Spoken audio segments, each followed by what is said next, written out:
কথা বলবো আপনার প্রস্রাব কেন ঘন ঘন ইনফেকশন হয়। আপনার প্রস্রাবের ইনফেকশন হলে আপনি কিভাবে বুঝবেন?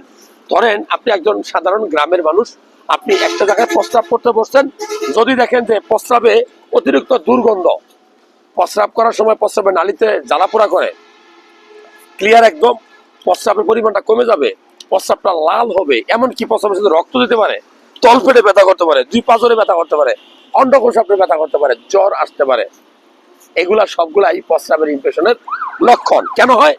শুধু আপনার অবহেলার কারণে হয়। আপনি পানি খান কম, আপনার 2.5 থেকে 3 লিটার পানি খাওয়া দরকার, আপনার পানি পিপাসা পাইলে আপনি পানি খান না, এটা প্রস্রাবের ইনফেকশনের অন্যতম প্রধান কারণ। আর মা বোনদের ক্ষেত্রে বলি, মেয়েদের ক্ষেত্রে মাসিক যখন হয় তখন অনেকেই যে জামা কাপড় গুলা ব্যবহার করেন সেগুলো তো অপরিষ্কার থাকে, ওখান থেকে হইতে পারে।